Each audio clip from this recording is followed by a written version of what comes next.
Olá, boa tarde a você que está conosco pelo Notícias Agrícolas, no ar mais um boletim de acompanhamento do mercado da soja lá em Chicago.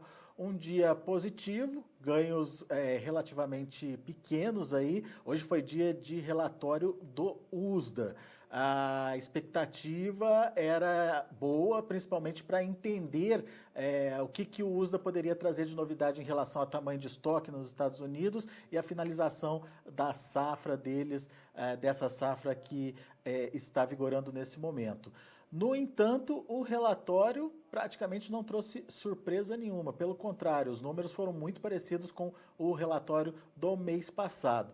As únicas alterações que foram feitas estão direcionadas aí à produção fora dos Estados Unidos. A gente vai conversar agora com o Marcos Araújo, analista lá da Agrinvest, para entender esse relatório de hoje e, mais do que isso, saber o que pode vir daqui para frente, o que a gente precisa ficar atento. Dá para dizer que esse relatório pouco mexeu com o mercado hoje, Marcos, mas tem alguns pontos que a gente precisa perceber ali, principalmente no que diz respeito à produção fora dos Estados Unidos, é isso? Seja bem-vindo. Olá, Alexandre, muito obrigado, boa tarde a todos. Pois é, um relatório aí morno, sem grandes novidades, o mercado esperava, falando de soja e milho, né? Uma redução nos estoques americanos, no entanto, deram um Ctrl+C, Ctrl+V aí no relatório de março em relação ao mês passado. Já para o algodão, aí reduziu a produtividade, consequentemente a produção, mas também diminuiu o consumo doméstico nos Estados Unidos do algodão.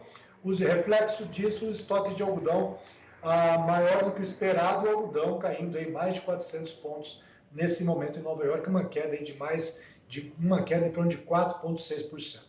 Falando da soja e do milho, nós tivemos aqui uma revisão para o Brasil, para cima, né? A produção brasileira de 134 milhões de toneladas, um aumento de 1 milhão de toneladas em relação ao mês passado, de certa forma muito otimista. Apesar da melhora do clima para o Rio Grande do Sul, nós temos aí um grande problema também de excesso de chuva na colheita para partes do Mato Grosso, lá no Médio Norte principalmente, e também a região do Mato Piba, com toda essa chuvarada. Também eu diria que toda essa chuva de dezembro para cá, essa falta de luminosidade afetou o bom desenvolvimento da fotossíntese das plantas. Eu acredito que essa produção brasileira deve ser inferior a 132, né? Porque essas produtividades e perda na colheita devem ser computadas. A não ser que a água virou grão agora e os descontos aplicados aí com todos esses grãos avariados não sejam computados na produção brasileira. Então o Brasil aumentou 1 milhão de toneladas, Alexander, e a Argentina, o USDA, reduziu a produção em 500 mil toneladas. Já algumas estimativas na Argentina apontam para uma produção de soja ao redor de 46 milhões de toneladas contra 47,5 estimado pelo USDA. Com você, Alexandre. Marco, mas houve uma revisão da oferta mundial também. O que aconteceu? Como é que se chegou a esse número, Marco? Para você ter uma noção, na safra anterior, Alexandre, o USDA trabalhava com a produção brasileira de 126 milhões de toneladas, se não me engano, 126 ou 126,5, e aumentou 2 a 2 milhões e meio agora, para esse ano, né? Por isso que a gente também acredita no Brasil. Há 14 meses, a Conab não divulga os dados da oferta e demanda brasileira de soja. Eles estão revisando. Eu acredito que a área de soja no Brasil esteja subestimada em relação aos dados oficiais, né? Porque se você pegar uma produção de 126, 128 pegar e voltar para o histórico, os dados de estoque de oferta e demanda brasileira não batem, né?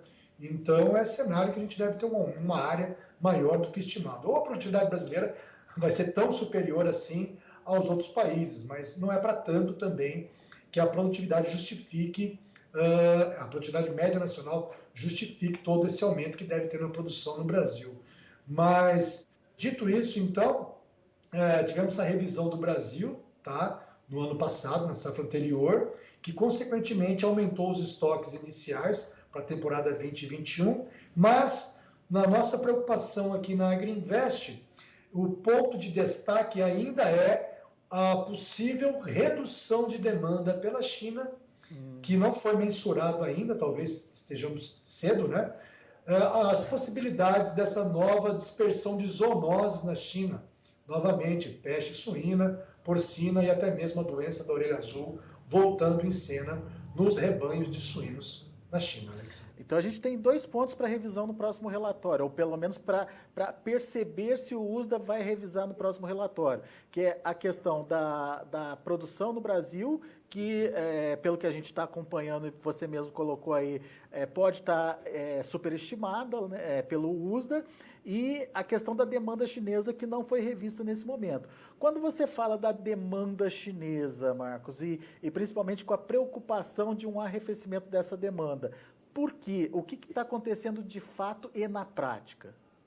Alexander, quando nós tivemos a redução do rebanho suíno, né, devido aos controles sanitários lá na China, para você ter uma dimensão disso, a China é o maior produtor mundial de carne suína, em anos normais representa praticamente 50% da produção mundial de suínos. Com o abate sanitário, a produção de suínos na China, estou falando em números em milhões de toneladas equivalente carcaça, números redondos, caiu de 54 para 38, ou seja, uma redução de 16 milhões de toneladas equivalente carcaça. Isso daí foi praticamente 4 vezes a produção brasileira de carne suína. Reflexo disso, Alexandre, foi a forte redução. A China deixou de importar mais de 12 milhões de toneladas de soja, né? Porque não tinha suíno para comer o farelo. A soja vira farelo que vai alimentar o suíno como fonte de proteína vegetal. Então, menos suíno, menos consumo de soja, isso é ruim para o Brasil. Porém, falando da exportação da soja em grão, porém, quando nós temos menor produção de proteína animal na China, incentiva a produção de carne em outros países, leia-se Brasil e Estados Unidos, o que seria favorável para a suinocultura brasileira, né? Até mesmo a avicultura. Mas para isso, nós temos que ter então a confirmação dessa redução, desse abate na China e ela vir com mais ímpeto nas compras aqui no Brasil, que nesse momento, nas últimas semanas, o preço do suíno caiu bastante, né? Caiu mais ou menos R$1,50 nas últimas semanas aí, e hoje o suinocultor está trabalhando próximo do 0 a 0 com a sua margem, né? Ô Marcos, por enquanto é uma perspectiva, é uma possibilidade, portanto. Quando a gente vai começar a notar que, de fato, questões como a PSA e outras doenças estão afetando realmente o plantel chinês? Nós temos que estar monitorando isso ainda, Alexandre. Como nós falamos, ainda a gente não tem essas respostas. Durante esse final de semana, várias agências internacionais divulgaram focos, dispersão de focos dessas zoonoses e alguns abates, mas ainda na prática, e nós não temos esse número concreto para estar mensurando qual vai ser o tamanho desse impacto menor na demanda por soja. Na prática, não tem nenhuma redução de demanda nesse momento pela China, então? Ainda não, Alexandre. De médio para dentro desse cenário, nós estamos agora falando de balança de forças, tá? Então esse é um fator mais negativo que a gente acredita e está acompanhando de perto aí que poderia mudar o cenário dos grãos. Do lado positivo, Alexandre, nós temos várias forças para darem continuidade a esse movimento de alta dos preços no mercado internacional. E quais seriam, Marcos? Falando de Chicago, lembrando que os Estados Unidos já estão com as suas vendas esgotadas, falando de soja, praticamente milho também. Daqui adiante, os portos americanos são voltados ao programa de exportação de milho. Portanto, Chicago vive uma escassez de soja, o mercado físico norte-americano, que de agora até final de agosto desse ano, eu acredito que Chicago vai ficar com um cenário muito positivo, né? E lembrando, como Chicago reflete a realidade americana, nós temos aí então essa alta de Chicago considerável, devemos ter essa pressão, já tivemos esse prêmio negativo aqui no Brasil em função que nós estamos no momento de colheita no Brasil e a China bem comprada de curto prazo e com margens de esmagamento negativas nesse momento. Então, é um cenário positivo para Chicago e ruim para os prêmios que nós chamamos de bases nos portos brasileiros. Bom, diante dessa constatação, o que vai acontecer, Marcos, na sua opinião? Porque, assim, apesar da gente ter um prêmio negativo, ou um prêmio indicando aí para o vermelho, a gente tem um dólar que, em função das questões políticas que a gente vem acompanhando também, disparou. Uma coisa compensa a outra e, nesse momento, exportar é atrativo, vender mais é atrativo para o produtor brasileiro? É sim, você tem esse movimento do dólar aí superando as quedas do prêmio, tá? Então, os preços em reais estão cada dia maior. O que eu chamo a atenção é para o produtor brasileiro tomar muito cuidado esse ano, diferentemente do ano passado. Você tem Chicago, maio ou julho, a 14,40, 14,30 o bushel, né, de curto prazo, no primeiro semestre do ano. Uhum. Lembrando que a escassez de soja nos Estados Unidos vai se acentuar até julho desse ano. Nós acreditamos que o Brasil deva estar exportando, eventualmente, alguma coisa para os Estados Unidos. 1 milhão de toneladas perfeitamente, tá? De soja. E o Brasil até mesmo importar milho americano. Então, esse fluxo aí vai ser bem provável nos próximos meses, de abril a julho. O Brasil exportar soja para os Estados Unidos e trazer milho de lá para cá.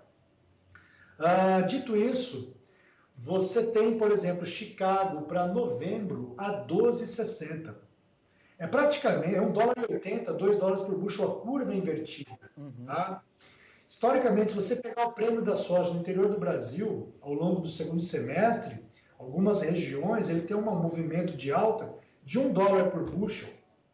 Só que o prêmio sobe $1, mas Chicago está negativo em 80. Então, olhando a matemática, a engenharia financeira disso daí, nos mostra que não compensa você manter a soja armazenada para vender no segundo semestre do ano. Tá? É o que a curva de preço nos mostra. Eu gosto demais de fazer a operação caixa nesse ano com essa curva invertida. É o produtor aproveitar esses momentos, vender a soja, aplicar o dinheiro, comprar insumos à vista e tem que se proteger com seguro de alta em Chicago. Eu vou repetir, tem que se proteger com seguro de alta em Chicago. Porque quando você vende a soja, o produtor rural, a exemplo com quem vendeu soja a R$90 para esse ano que Chicago estava a $9 o bushel, e agora 14, é Chicago subir, e eu também tenho um potencial de alta do dólar. Mas o dólar, a gente tem essa bagunça política do Supremo aí que está fazendo a parte dele, a caca aí, né? Mas vamos lá, eu preocuparia muito, eu venderia soja, aplicaria esse dinheiro, compraria insumos à vista e compraria uma call, seguro de alta, para o vencimento setembro de Chicago, ou até mesmo o novembro, umas opções mais no dinheiro, porque dá um delta melhor, tem que fazer essa avaliação de strike e delta, para se houver uma alta de Chicago, você ganha com essa alta de Chicago, você faz um estoque virtual da tua soja. E por que essa expectativa de alta para a soja em Chicago no segundo semestre, Marcos? No primeiro semestre é a maior alta, na minha opinião. No segundo semestre, Chicago tem as suas limitações de alta em relação ao vencimento julho e setembro, porque é plena safra americana. Sim. Ok? Então, para você ter uma ideia, nós vamos agora, mês que vem, entrar no plantio no delta dos Estados Unidos. Os Estados Unidos, nessa próxima temporada, Alexandre, eles precisam confirmar esse aumento da área de soja, tá ok? O americano vai ter que aumentar de 33,6, eles vão ter que plantar uma área de 36,4, quase 3 milhões de hectares a mais, né? E eles vão ter que ter uma produtividade próxima ao recorde para garantir essa oferta e permanecer com os estoques em níveis de segurança.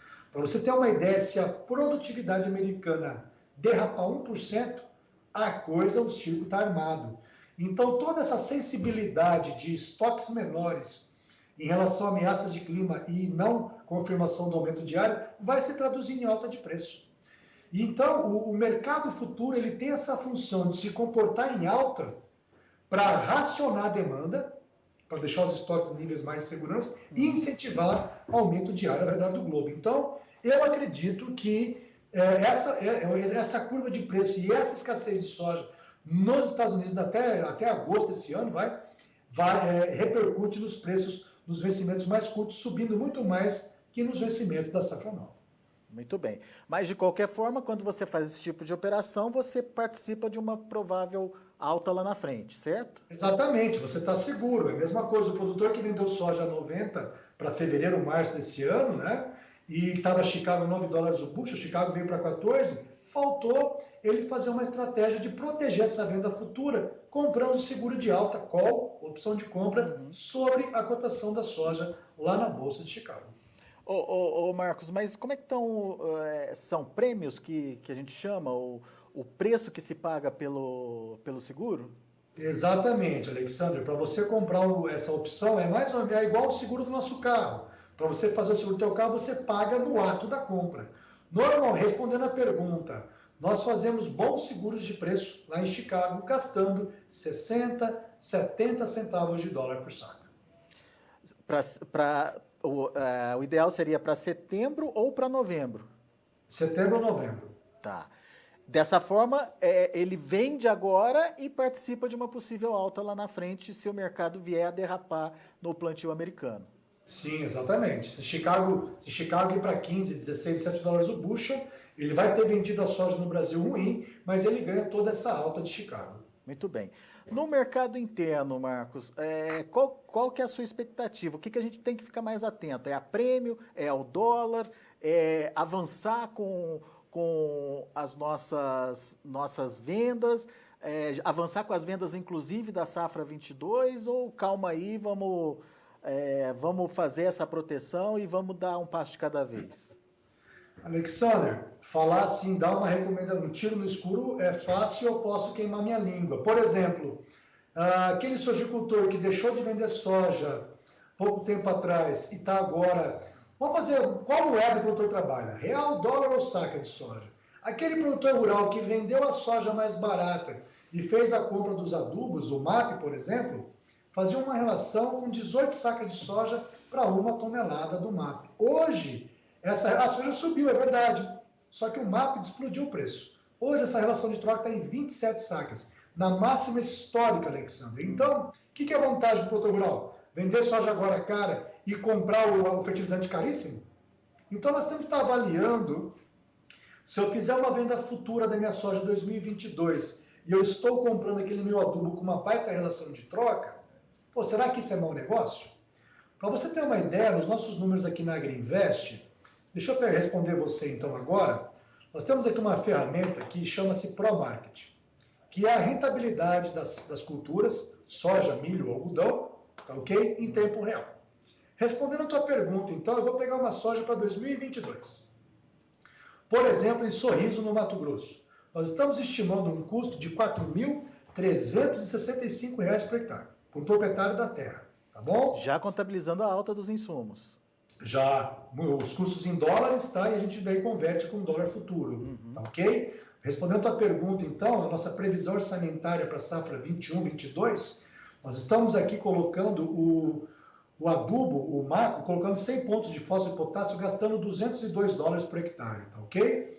Hoje, com o dólar, está dando R$1.700 e R$1.174. Ou seja, o custo total, incluindo aqui remuneração dos fatores, que é uma oportunidade do dinheiro para o produtor rural, fica em R$4.365 ou $741. Veja você que o custo em sacas por hectare para o ano que vem, para o produtor de Sorriso, está dando 28 sacas por hectare, com todos os insumos, químicos, semente, fertilizantes, colheita, impostos estaduais. Essa relação não é ruim, Alexandre. É isso que eu ia perguntar. Isso é bom, Marcos?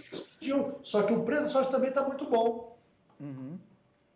Então, respondendo a tua pergunta para Sorriso, para 2022, nesse momento, vamos pegar aqui. Nós temos Chicago, março 2022, a 12,3175, um prêmio FOB de 20 centavos e um dólar futuro de 5,98. Isso se traduz numa soja de Sorriso para o ano que vem a R$ 144. Para um custo, né, que eu falei aí, uma produtividade de 65 sacos por hectare, está dando uma margem para a sojicultura para o ano que vem de R$ 5.012 por hectare. É muito bom. Inclusive acima desse ano, não? Esse ano, que muita gente vendeu sojas com 70, 80 reais, aí o preço médio é menor. Imagine você entrar no baile agora, fazendo venda futura da soja a R$ 144, você tem que torcer para esse preço. Se você vender 20%, 25% da tua produção, reze para que esse preço futuro seja o pior possível. Ou seja, imagine você que um produtor venda para o ano que vem 28 sacas por hectare, para poder proteger esse custo dele. Está protegido em 144, está vendido a R$ 144 a saca, dá uma relação de custo de 28 sacas por hectare. Se ele colher 65 sacas, quer dizer que ele tem 37 sacas de lucro por hectare. Poxa, se essa soja futura Chicago der um problema no clima nos Estados Unidos, esse Chicago março que está 12,30 vai para 13, 14, 15. Perfeito. Então ele vai ter o custo travado a 28 sacas e 37 sacas, que é o lucro dele para comercializar, vendendo aí com Chicago a 14 dólares o bushel, e vai se traduzir numa soja de 160, 170 para o ano que vem. Qual que é o pecado disso daí? Boa, Marcos. É interessante, muito interessante. E isso a gente está falando de uma relação de troca ainda alta, não? Sim, exatamente. Agora você tem que estar monitorando. Então, falar no vazio, olha, faz isso, faz aquilo, cada produtor tem uma realidade. O Brasil é um país continental. Se nós pegarmos a realidade do Rio Grande do Sul, lá com um produtor de Paragominas, é totalmente diferente, né? Então, a gente tem que estar avaliando caso a caso. Se eu sou um produtor rural, que eu tenho crédito, eu posso fazer essa compra do meu insumo à vista, vou comprar uma put para minha soja, que é o melhor dos mundos, né? Então, estou comprando meus insumos em reais ou em dólar? Pô, estou comprando em dólar. Fuja da tentação de você ficar especulando em dólar. Será que você é produtor rural, você já cuida tão bem da tua lavoura que você quer especular ainda no dólar? Pô, o dólar não é para amador. Olha esse risco aí de política no Brasil, do Supremo. Olha essa volatilidade no dólar. Muita gente aí se dá mal querendo especular em dólar. Legal. Ô Marcos, uma última pergunta antes da gente encerrar é do Gilberto Rodrigues. Ele é de Mineiros, lá de Goiás. Ele pergunta se você acompanha o preço da soja convencional e como é que estão esses preços hoje. Olha, eu já exportei quando eu era trader de 2016 a 2018, a gente exportou muita soja, eu comprava bastante soja GMO Free aqui do Paraná, exportava por Imbituba. Agora, nessas últimas semanas, eu não tenho acompanhado o mercado da soja GMO Free. Historicamente, esse prêmio da soja tem se comportado em 30 dólares por tonelada. Na última conversa que eu tinha falado com um trader de soja GMO Free de Goiás, eles estavam pagando um prêmio de R$10 por saca pela soja GMO Free. A se confirmar, tá, Gilberto? Muito bom. Muito bom, Marcos. Meu caro, por enquanto, muito obrigado. Obrigado aí pelas dicas.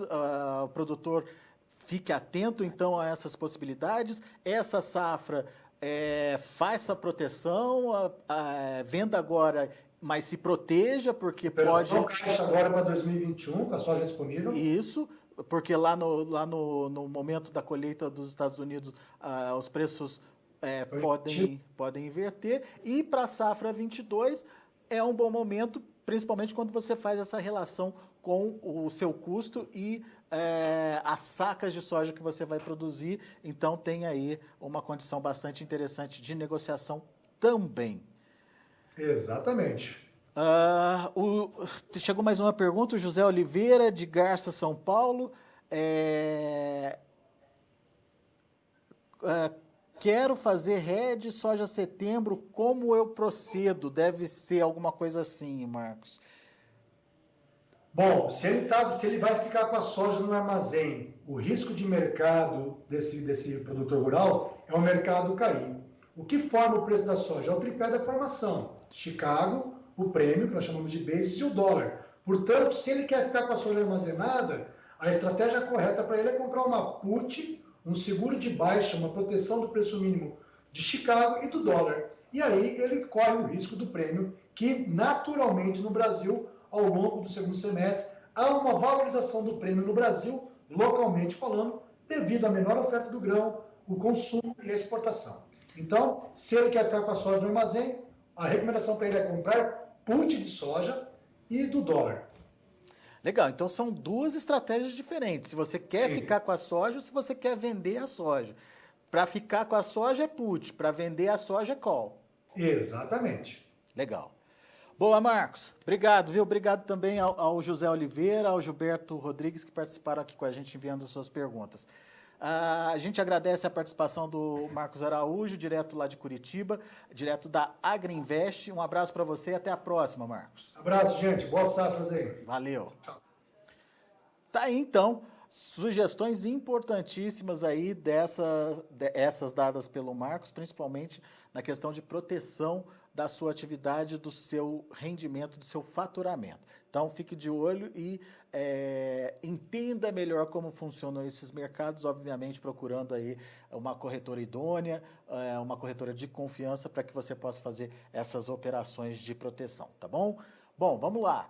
Vamos olhar Chicago como encerrou no dia de hoje para março, 14 dólares e 41 centes por bushel, uma alta de 3,5 pontos. Maio, 14 dólares e 40 centes por bushel, 6 pontos mais 25. Para agosto, 13 dólares e 82 centes por bushel, 7 pontos mais 25. E para setembro, 13 dólares e 6 centes por bushel, 7,25 de alta. Vamos aos números do milho. Para março, 5 dólares e 62, milho perdeu 3 pontos. Maio, 5 dólares e 45, uma queda de 1 ponto mais 25, a mesma queda para julho, que fechou a 5 dólares e 34 centes por bushel. Setembro já subiu 2,5 pontos a 5 dólares e 2 centes por bushel. Vamos ver o trigo. Trigo subindo forte aí nos primeiros vencimentos. Março subiu 10 pontos a 6 dólares e 56 centes por bushel. A mesma cotação aí para maio, que fechou com os mesmos 10 pontos de alta. E julho, 6 dólares e 48 centes por bushel, 7,5 de elevação. Setembro, 6 dólares e 48, 7,75 de elevação. São os números de hoje do mercado de grãos lá na Bolsa de Chicago. A gente fica por aqui. Agradeço muito a sua atenção e sua audiência. Continue com a gente.